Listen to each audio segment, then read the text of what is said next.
ഞങ്ങൾ ആലോചിച്ചു, ഈ പ്രതിഷേധ പരിപാടി നടത്തേണ്ടത് പണ്ഡിതന്മാരുടെ നേതൃത്വത്തിലാകട്ടെ. ഞങ്ങൾക്ക് മറ്റൊരു ലക്ഷ്യവും ഇതിന്റെ പിന്നിലില്ലായിരുന്നു, ഇപ്പോഴുമില്ല. പക്ഷേ അഹ്ലുസുന്നത്തി വൽ ജമാഅത്തിന്റെ ധീരരായ പണ്ഡിതന്മാരുടെ നേതൃത്വത്തിൽ ഇവിടെയുള്ള മുസ്ലിം സമൂഹം ഒന്നിക്കുമ്പോ അത് വലിയൊരു സുന്ദരമായ സുമോഹനമായ കാഴ്ചയായി ഈ കേരളത്തിൽ മാത്രമല്ല ലോകത്തിന്റെ വിവിധ ഭാഗങ്ങളിൽ അത് നിഴലിച്ചു കാണുമെന്ന് ഞങ്ങൾ വിശ്വസിച്ചതുകൊണ്ട് ഞങ്ങൾ അങ്ങനെ പണ്ഡിതന്മാരുടെ നേതൃത്വത്തിൽ പരിപാടി ആരംഭിച്ചു. അൽഹംദുലില്ലാ, പല സിറ്റിങ്ങും കഴിഞ്ഞു. അവസാനം 4 ജമിയത്തുൽ ഉലമ വന്ദ്യരായ സയ്യിദ് മുഹമ്മദ് ജിഫ്രി മുത്തുക്കോയ തങ്ങൾ മഹാനവറുകളുടെ നേതൃത്വത്തിലുള്ള സമസ്ത, അങ്ങനെ ആ സമസ്തയും സുൽത്താനുൽ ഉലമ ശൈഖുന കാന്തപുരം ഉസ്താദ്, ആ ശൈഖുനായുടെ നേതൃത്വത്തിലുള്ള സമസ്തയും, അതുപോലെ ദക്ഷിണ കേരള ജമിയത്തുൽ ഉലമ തൊടിയൂർ ഉസ്താദിന്റെ നേതൃത്വത്തിലുള്ള ദക്ഷിണയും നജീബ് ഉസ്താദിന്റെ നേതൃത്വത്തിലുള്ള ആ സംസ്ഥാന കേരള ജമിയത്തുൽ ഉലമയും അങ്ങനെ ഒരുമിച്ച് തീരുമാനമെടുത്തു, മുമ്പോട്ട് വന്നു. അങ്ങനെ 4 സുന്നത്ത് ജമാഅത്തിന്റെ പണ്ഡിതന്മാരുടെ നേതൃത്വത്തിൽ ഒരു സമൂഹം ഇവിടെ വളരെ വ്യവസ്ഥാപിതമായി വളർന്നു വരുമ്പോ തീർച്ചയായും നമുക്ക് സന്തോഷിക്കാൻ ഒരുപാട് വകകളുണ്ട്. ഈ സ്റ്റേജിൽ നിങ്ങൾ നോക്കുക, ഒരു രാഷ്ട്രീയക്കാരെ ആരെയും ഞങ്ങൾ വിളിച്ചിട്ടില്ല, മന്ത്രിമാരെ വിളിച്ചിട്ടില്ല. അങ്ങനെ അവരുടെ സാന്നിധ്യത്തിലെ സമ്മേളനം വിജയിക്കൂ എന്ന് ഞങ്ങൾക്ക് ഒരു ധാരണയുമില്ല. തീർച്ചയായും ഞങ്ങൾ വിശ്വസിക്കുന്നത് ഈ പണ്ഡിതന്മാരുടെ കീഴിലായി ഇവിടുത്തെ സമൂഹം നിലനിൽക്കുമെന്ന് തന്നെയാണ്. അതുകൊണ്ടാണ് പണ്ഡിതന്മാരെ മാത്രം ഞങ്ങൾ അണിനിരത്തിയത്. ഏതായാലും ഞാൻ പറയുന്നത്, ഈ പണ്ഡിതന്മാരുടെ നേതൃത്വത്തിൽ അൽഹംദുലില്ലാ ഈ ഒരു ചുറ്റുപാട് നമുക്ക് തുടരണം, നമുക്ക് ഇനിയും മുമ്പോട്ട് പോകണം. അള്ളാഹു നമ്മളെ വിജയിപ്പിച്ചു തരുമാറാകട്ടെ. ഒരിക്കലും നമ്മളാരും പുറകോട്ട് പോകരുത്. എന്തെങ്കിലും ആരെങ്കിലും പറയുന്നത് കേട്ട് നാം പുറകോട്ട് പോകരുത്. കേരള സംസ്ഥാന ജമിയത്തുൽ ഉലമയുടെ അനിഷേധ്യനായ ഞങ്ങളുടെ അഭിമന്യ ഗുരു മഹാനായ ഹുജ്ജത്തുൽ ഉലമ നജീബ് ഉസ്താദ് ഞങ്ങളോട് പറഞ്ഞിട്ടുള്ളത്, സ്നേഹത്തിനും ഐക്യത്തിനും കൂട്ടമായി മുന്നോട്ട് പോകുന്നതിനും ഏതറ്റം വരെ പോകേണ്ടി വന്നാലും നിങ്ങൾ പോയിരിക്കണം, അതിനുവേണ്ടി പരിശ്രമിക്കണം എന്ന മഹാനരുടെ ആഹ്വാനമനുസരിച്ചാണ് ഈ കോർഡിനേഷൻ എറണാകുളത്ത് രൂപപ്പെട്ടിട്ടുള്ളത്. ഈ കോർഡിനേഷൻ എറണാകുളത്താണ് രൂപപ്പെട്ടിട്ടുള്ളതെങ്കിലും ഈ കൊടുങ്കാറ്റ് വടക്കോട്ട് വീശിയടിക്കാൻ പോവുകയാണ്, തെക്കോട്ടും വീശിയടിക്കാൻ പോവുകയാണ്. ഈ കൊടുങ്കാറ്റിന്റെ മുന്നിൽ ഇതിന് വശംവദരാകാതെ മുന്നോട്ടു പോകാൻ ഉലമാ നേതൃത്വത്തിന് സാധ്യമല്ല. ഈ കാണുന്ന സദസ്സും ഈ കാണുന്ന സ്റ്റേജുമാണ് ഇവിടുത്തെ അഹ്ലുസുന്നത്തിന്റെ പൊതുവികാരമെന്ന കാര്യം ഓരോരുത്തരും മനസ്സിലാക്കിക്കൊള്ളണം. അവർ ഈ കൂട്ടുത്തരവാദിത്വത്തിന്റെ ഈ സ്നേഹ സന്ദേശത്തിന്റെ ഒരു ഭാഗമായി മാറാതെ തരമില്ല എന്ന് ഞാൻ പ്രത്യേകം ഓർമ്മപ്പെടുത്തുകയാണ്. അതുകൊണ്ട് തന്നെ ഈ കൂട്ടായ്മ ഇന്നത്തോടുകൂടെ അവസാനിക്കുകയല്ല, പൂർവാധികം ഭംഗിയോടുകൂടെ മുന്നോട്ട് പോവുക തന്നെ ചെയ്യും എന്ന് ഈ സദസ്സിനെ സാക്ഷി നിർത്തിക്കൊണ്ട് പ്രഖ്യാപിക്കുകയാണ്. എന്റെ പ്രിയപ്പെട്ട സഹോദരങ്ങളെ, നമ്മൾ ഒന്നിച്ചു നിൽക്കേണ്ട കാലമാണ്. സാഹചര്യം അത് ആവശ്യപ്പെടുകയാണ്. ഇന്നലെ നമ്മുടെ പുസ്തകത്തിന്റെ ഇതളുകൾ പരിശോധിച്ചാൽ അവിടെ ഒരുപാട് കാര്യങ്ങൾ കാണും. ഞാൻ സംസ്ഥാനക്കാരനാണ്, ആയിരിക്കുന്നു ബഹുമാനപ്പെട്ട കാന്തപുരം ഉസ്താദിന്റെ ആളുകൾ, ഈ ഇരിക്കുന്ന പണ്ഡിതന്മാര് നമ്മുടെ സയ്യിദുൽ ഉലമയുടെ ആളുകൾ, അതുപോലെ ദക്ഷിണ കേരള ഉലമാക്കൾ. നിങ്ങൾ ഈ അടുത്ത കാലത്തെങ്ങാനും കണ്ടിട്ടുണ്ടോ ഇതുപോലെ ഒരു സദസ്സ്? കാണാനേ തരമില്ല. 30 വർഷങ്ങൾക്കപ്പുറത്തായിരിക്കാം ഒരുപക്ഷെ കണ്ടിട്ടുണ്ടാവണമെങ്കിൽ കണ്ടിട്ടുണ്ടാവുക. ഇന്നെല്ലാവരും ഒരുപോലെ ഒരു സദസ്സിലാണ്. എന്റെ പ്രിയപ്പെട്ട ഉമറാക്കളോട് എനിക്ക് പറയാനുള്ളത്, ഈ ദൗത്യം നിങ്ങൾ ഏറ്റെടുക്കണം, നിങ്ങളുടെ മഹല്ലുകളിൽ ഇത് നടപ്പാക്കണം, നിങ്ങൾ കൂടെ നിൽക്കണം. എങ്കിൽ ഇത് കൊടുങ്കാറ്റായി തന്നെ നമുക്ക് മുന്നോട്ട് പോകാൻ കഴിയും. എല്ലാവരെയും ഈ മഹത്തായ വേദിയിലേക്ക് ക്ഷണിച്ചിട്ടുണ്ട്.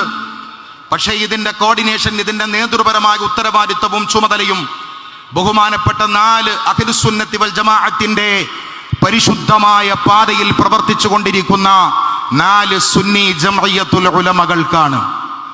നാം ഒറ്റക്കെട്ടായി നിലകൊള്ളേണ്ടവരാണ്. അഹ്ലുസുന്നത്തി വൽ ജമാഅത്തിന്റെ ആശയധാരയിൽ ഒരുമിച്ച് നിന്ന് പ്രവർത്തിക്കുന്ന പ്രവർത്തകന്മാരെന്ന നിലയിൽ നാം ഐക്യപ്പെടേണ്ട ഒരുപാട് പ്രശ്നങ്ങളുണ്ട്. നാം ഒരുമിച്ചിരിക്കേണ്ട ഒരുപാട് കാര്യങ്ങളുണ്ട്. ബിദ്അത്തിന്റെ കയ്യേറ്റങ്ങൾ നമ്മൾ പ്രതിരോധിക്കേണ്ടതുണ്ട്. ഈ രാജ്യത്തിലെ മഹാഭൂരിപക്ഷം വരുന്ന ജനതയെ അഭിസംബോധന ചെയ്യുന്ന, ഉൾക്കൊള്ളുന്ന, നേതൃപരമായ ഉത്തരവാദിത്തമുള്ള ഒരു സമൂഹം എന്ന നിലയിൽ ഈ രാജ്യത്തിന്റെ കോടിക്കണക്കിന് വരുന്ന മുസ്ലിം സമുദായത്തിന്റെ പ്രശ്നത്തെ അടിസ്ഥാനപരമായി അഭിസംബോധന ചെയ്യുവാനും ഏറ്റെടുക്കുവാനും അഹ്ലുസുന്നത്തിന്റെ പണ്ഡിത സമൂഹത്തിന് ഉത്തരവാദിത്തമുണ്ട്. വ്യത്യസ്ത സംഘടനകളിൽ പ്രവർത്തിക്കുന്നവരാണെങ്കിലും, മഹാന്മാരാക വ്യത്യസ്തരാക സാദാത്തുക്കളും ഉലമാക്കളും നേതൃത്വം നൽകുന്നവരാണെങ്കിലും അജണ്ടകൾ നിർണിതമായി സമുദായത്തെയും സമൂഹത്തെയും ഒറ്റ ചരടിൽ കോർത്ത മുത്തുമണികളെ പോലെ നയിക്കേണ്ടുന്ന ഒരു സാഹചര്യം ഉണ്ടായാൽ അതിനെ അഡ്രസ് ചെയ്യുവാനും നയിക്കുവാനും സുന്നത്ത് ജമാഅത്തിന്റെ നേതാക്കൾക്ക് ഉത്തരവാദിത്തമുണ്ട്. ആ ഉത്തരവാദിത്തത്തിന്റെ മഹത്തരമായ നന്ദിയാണ് എറണാകുളം ജില്ലയിൽ തുടക്കം കുറിച്ചിരിക്കുന്നത്. ആ ഉത്തരവാദിത്തത്തിന്റെ മഹനീയമായ നന്ദിയാണ് എറണാകുളം ജില്ലയിൽ തുടക്കം കുറിച്ചിരിക്കുന്നത്.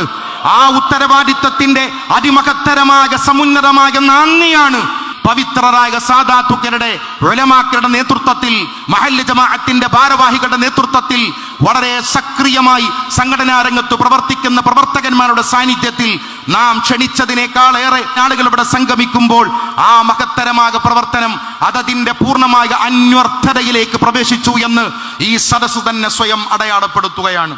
ഭരണഘടനാ സംരക്ഷണം, വഖഫ് സംരക്ഷണം എന്ന മുദ്രാവാക്യത്തിൽ സംഘടിപ്പിച്ചിരിക്കുന്ന ഈ സദസ്സിന് ബഹുമാനപ്പെട്ട ദക്ഷിണ കേരള ജംഇയ്യത്തുൽ ഉലമയുടെ എല്ലാ ഭാഗധേയവും പ്രതിനിധീകരണവും എന്റെ ബഹുമാനപ്പെട്ട നേതാക്കളാകുന്ന ധാരാളം ഉസ്താദുമാർ, ജംഇയ്യത്തുൽ ഉലമയുടെ നൂറുകണക്കിന് മഹല്ലുകളിൽ നിന്നും പ്രവർത്തകരുടെ സാന്നിധ്യത്തിൽ ഈ സദസ്സിനുള്ള എല്ലാ ഭാഗധേയവും പ്രഖ്യാപനം ചെയ്തുകൊണ്ട്, ഇത് ചില്ലറ കാര്യമല്ല, ദീനിൻ്റെ കാര്യമാണ്. നമ്മൾ ദീനിൻ്റെ ആൾക്കാരാണ്. ഈ സമ്മേളനത്തിന് എനിക്ക് 2 സന്തോഷങ്ങളാണ് ഉള്ളത്. നിങ്ങൾക്കും അത് തന്നെ ആയിരിക്കും. 2നേക്കാൾ കൂടുതൽ ഉണ്ടെങ്കിൽ നിങ്ങൾക്ക് പറയാം. എന്നെ സംബന്ധിച്ചിടത്തോളം 2 സന്തോഷം എന്ന് പറയുന്ന, ഒന്നാമത് സുന്നികളുടെ ഐക്യം. സുന്നികൾ ഐക്യപ്പെടണം, അല്ലാത്തവരും ഐക്യപ്പെടണം. ഇവിടുത്തെ വിവിധ മതക്കാരാണ് ഈ രാജ്യത്ത്, അവരൊക്കെ ഐക്യപ്പെടണം. എങ്കിലും സുന്നികൾ വെറുതെ ഭിന്നിച്ച് നിൽക്കരുത്. അവർ ഐക്യപ്പെടേണ്ട കാലം കുറേ അതിക്രമിച്ചിരിക്കുന്നു. അതിൻ്റെ ഒരു ഭാഗമായിട്ട് നമുക്കിതിനെ കാണാം ഇൻഷാ അല്ലാഹ്. അല്ലാഹു തആല തൗഫീഖ് ചെയ്യുമാറാവട്ടെ.